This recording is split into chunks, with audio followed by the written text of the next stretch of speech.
قیم الجوزی رحمہ اللہ فرماتے ہیں beautiful statement, why the reward is hidden, because دنیا کی زندگی میں بھی وہ بڑے چھپ چھپ کے، رات کو کوئی جانتا نہیں تھا، کوئی پہچانتا نہیں تھا، وہ چھپ کے رب کی عبادت کیا کرتے تھے، تو اللہ نے ان کے ریوارڈ کو بھی لوگوں سے چھپا لیا اور بتایا ہی نہیں، قرآن میں بتایا ہی نہیں کہ ان کو ریوارڈ کا کیا دیا جائے گا، اور صرف کہہ دیا کہ فَلَا تَعْلَمُ نَفْسٌ مَا أُخْفِيَ لَهُم مِّن قُرَّةِ أَعْيُنٍ، کہ کچھ کیا نفس کون جانے ان کا ریوارڈ کیا ہوگا جو ان کی آنکھوں کو ٹھنڈا کر دے گا، یعنی ان کے دل کے سرور کا باعث ہوگا، اور ان کو جو لذت اس کو دیکھنے سے نصیب ہوگی، امیجن ٹیسٹ کرنے سے اور پانے سے کتنی ہوگی کہ صرف دیکھنے سے ہی ان کی آنکھیں ٹھنڈی ہو جائیں گی۔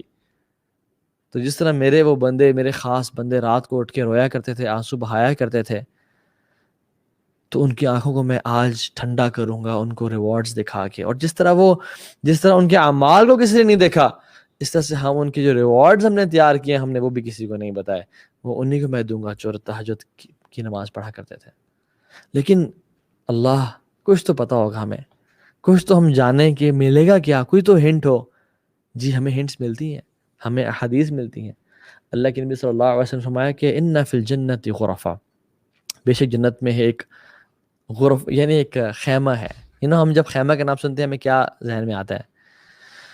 یرا ظاہرها من باطنها وباطنها من ظاہرها، فقال ابو مالک العشری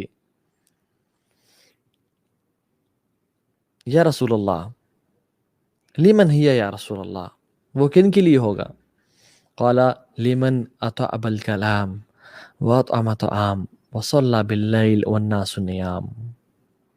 اللہ نے فرمایا کہ جنت میں ایک ٹینٹ ہے، یعنی ایک خیمہ ہے، اور وہ خیمہ کیسا ہے کہ جس کے باہر سے اندر نظر آ رہا ہے اور اس کے اندر سے باہر نظر آ رہا ہے۔ وہ خیمہ تو ہے لیکن وہ ٹرانسپیرنٹ ہے، کرسٹل کلیئر ہے، وہ پتہ نہیں کس کرسٹل سے بنا ہے، کس چیز سے، واللہ تعالی اعلم، کیونکہ الجنہ ما لا عین رأت ولا اذن سمعت ولا خطر علی قلب بشر، کسی دل نے اس کا گمان نہیں کیا، نہ کسی آنکھ نے دیکھا، نہ کان نے سنا اس کو۔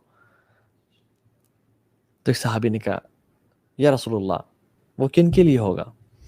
کہا جو اپنی بات میں نرم ہے، لمن اطعب الکلام، جو اپنی گفتگو میں نرم ہے، دوسروں کو ویئرڈ فیل نہیں کرواتے ہیں، دوسروں کو ٹونٹ نہیں کرتے، people they don't feel awkward in their presence، اپنی باتوں سے ان کو ٹونٹ نہیں کرتے یا پنچ نہیں کرتے یا ان کو سائڈ سے نا ہنٹ نہیں کرتے کہ تم تو ایسے بندے ہو۔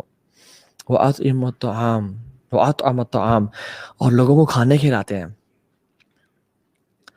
اور انڈر لائن اسٹیٹمنٹ وَصَلَّى بِاللَّيْلِ وَالنَّاسُ نِيَامٌ، اور وہ راتوں کو اٹھ کے نماز پڑھتے ہیں جب لوگ انسان سو رہے ہوتے ہیں، وہ راتوں کو اٹھ کے اپنے رب کو راضی کرتے ہیں۔ آپ اور میں نہیں چاہتے کہ ہمارا جنت میں جیسی مرے سلامتی کے ساتھ داخلہ ہو جائے۔ اللہ کی نے کہا کہ تم یہ 4 کام کر لو، افشوا السلام وَأَطْعِمُوا الطَّعَامَ وَاصِلُوا الْأَرْحَامَ وَصَلُّوا بِاللَّيْلِ وَالنَّاسُ نِيَامٌ تدخل الجنت بالسلام۔ تم سلام کو عام کرو اور لوگوں کو کھانے کھلاؤ اور صلہ رحمی کرو رشتہ داروں سے، اور رات کو اٹھ کے نماز پڑھو جب لوگ سو رہے ہوں، تم جنت میں سلامتی کے ساتھ داخل ہو جاؤ گے۔ اللہ اکبر۔ رسول اللہ صلی اللہ علیہ وسلم نے فرمایا کہ 3 طرح کے لوگ ہیں جن کو اللہ سبحانہ و تعالی جن سے محبت کرتے ہیں، جن کی طرح اسمائل کرتے ہیں۔ اللہ اکبر۔ who are these lucky people یا رسول اللہ؟ who are these lucky people جن کو رب دیکھ کے مسکرائے؟ آپ نے فرمایا ان میں سے ایک، میں کیونکہ ہمارا سبجیکٹ یہ ہے، جس کی خوبصورت بیوی ہوئی، یعنی the one he loves her or she loves his husband، یعنی اسپاؤز اس کا بہت خوبصورت ہوا، کمفرٹیبل بیڈ ہوا جس پر آرام سے سو سکتا ہے، لیکن وہ پھر بھی اٹھتا ہے، اپنی ڈیزائر کو چھوڑتا ہے اور وضو کر کے مصلی پہ کھڑا ہو جاتا ہے، تو اللہ سبحانہ وتعالیٰ اپنے اینجل سے کہتے ہیں کہ he could have slept، یعنی وہ چاہتا تو سوتا رہتا، آرام کرتا رہتا، اس کی خوبصورت بیوی ہے اور کمفرٹیبل بیڈ ہے، لیکن he left his desires and he stood up for my sake تو اللہ سبحانہ وتعالیٰ اس بندے سے محبت بھی کرتے ہیں اور اس پہ اسمائل بھی کرتے ہیں. اللہ اکبر. امیجن دا بلیسڈ پرسن جس کو رب دیکھ کے مسکرائے. اچھا سوال کر سکتے ہیں آپ لوگ، اور یہ بنتا بھی ہے کہ تو ہاں بھائی کیا ہوگا اگر رب دیکھ کے مسکرائے؟ تو مطلب کیا بنتا ہے؟ واٹ ہیپنز وین اللہ سبحانہ وتعالیٰ سیز اے پرسن اینڈ اسمائلز؟ ہمیں اللہ کے نبی نے بتا دیا. مسند احمد میں امام احمد نے اپنی اس حدیث کو لے کے آیا. نبی صلی اللہ علیہ وسلم فرمایا کہ وَإِذَا ضَحِكَ رَبْ إِلَى الْعَبْدِ فِي الدُّنْيَا فَلَا حِسَابَ عَلَيْهِ. اللہ اکبر. رب جس بندے کو دیکھ کے مسکرا دینا دنیا کی زندگی میں تو اس کا حساب نہیں ہوگا قیامت کے دن. پھر اللہم اجعلنا منہم، اللہم اجعلنا منہم. کہ رب اگر جس بندے کو دیکھ کے مسکرا دے اس دنیا کی زندگی میں تو پھر اس کا حساب نہیں ہے. پھر وہ جنت میں وی آئی پی لین سینٹر ہوگا. پھر وہ جنت میں اسے سوال نہیں ہوگا کہ یہ کام کیا، یہ کام کیوں نہیں کیا. وہ ہی ول انٹر جنہ فرام دا بیک ڈور. جو جنت کے جو قیامت کے دن کے ٹارچرز ہیں، جو لوگ پسینے میں ڈوب رہے ہوں گے، سورج 1 میل پہ ہوگا، لا یحزنہم فزع الاکبر، کہ ان پہ یہ سب جو ہے نا، یہ سب کیٹاسٹرفی اور یہ مصیبتیں ان کو تکلیف نہیں پہنچائے گی. اولئک لہم الامن، وہ امن میں ہوں گے، وہ سکون میں ہوں گے. تو قربۃ اللہ تعالی، اللہ سے قریب ہونے کا یہ بہت بڑا ذریعہ ہے. اور ایک اور چیز بتاؤں آپ کو، اللہ کے نبی نے فرمایا اقرب ما یکون الرب من عبد فی جوف اللیل الآخر فإن استطعت ان تکون ممن یذکر اللہ فی تلک الساعة فکن. آپ نے فرمایا صلی اللہ علیہ وسلم کہ انسان سب سے زیادہ جو قریب ہوتا ہے اپنے رب کے، وہ اس پورشن میں ہوتا ہے رات کے، یعنی last third of the night. فی جوف اللیل الآخر او آخر. جو شخص اللہ کی کا استطاعت رکھتا ہے کہ وہ اس میں اٹھ کے اللہ کا ذکر کر سکے، فکن، تو وہ لازمی کرے. اس کو چاہیے کہ اس اپرچونیٹی کو کبھی مس نہ کرے، کیونکہ یہ قربۃ اللہ تعالی، یہ اللہ کے قریب ہونے کا ذریعہ ہے. اور میں آپ کو بات بتاؤں، when I was coming to this lecture and I was thinking کہ اللہ تعالیٰ سے انسان کب سب سے زیادہ قریب ہوتا ہے؟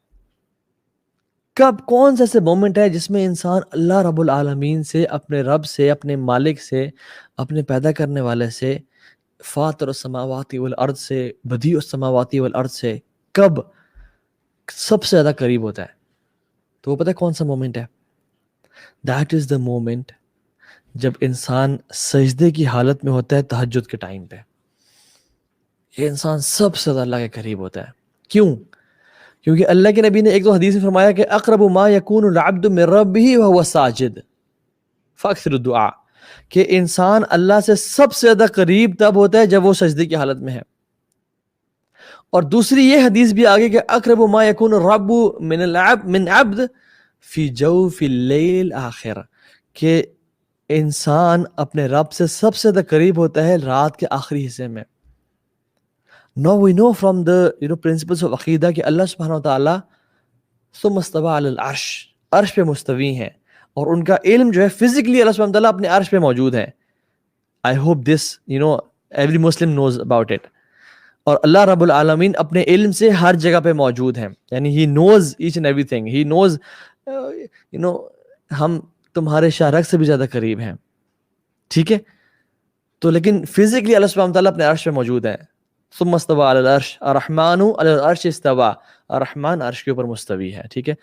But a person is closer to Allah subhanahu wa ta'ala when Allah subhanahu wa ta'ala physically comes to the first heaven, and that person is at the lowest of his posture، جو سجدے کی حالت میں ہوتا ہے. this is the moment کہ اللہ بھی پہلے آسمان پہ ہے اور انسان بھی سجدے میں ہے، کہ جب انسان اللہ سے سب سے زیادہ قریب ہوتا ہے. اور یہ قیام اللیل کا ٹائم ہے، تو اس اپرچونٹی کو مس نہ کریں، بیکاز تہجد never fails anyone. دعا made at tahajjud is like an arrow which never skips its target. یہ ایک ایسا نشانہ ہے جو کبھی اپنے ٹارگٹ کو مس نہیں کرتا. اور اگر آپ اور میں سمجھتے ہیں کہ ہم نے ہر کام کر دیا مصیبت سے نکلنے کے لیے، مگر تہجد کی نماز کنسسٹنٹلی نہیں پڑھی، تو ہم نے کچھ بھی نہیں کیا. اور تیسری چیز وَمَنْهَاتًا عَنِ الْإِثْمِ، کہ یہ وَمَنْهَاتًا عَنِ الْإِثْمِ، اسم کا مطلب یہ ہے کہ یہ گناہوں سے انسان کو دور کرتا ہے. وَتَكْفِيرٌ لِلسَّيِّئَاتِ، اور گناہوں کو دھونے کا باعث بن جاتا ہے. So if your past scares you, tahajjud is for you. If you want to leave a sin, وَتَكْفِيرٌ لِلسَّيِّئَاتِ، if you are attracted towards women, if you are addicted to drug یا porn addiction ہے یا کوئی particular sin ہے یا کوئی secret sin ہے جس میں آپ involved ہیں، چاہے outward ہے یا inward ہے یا public ہے یا secret ہے، this tahajjud prayer is for you.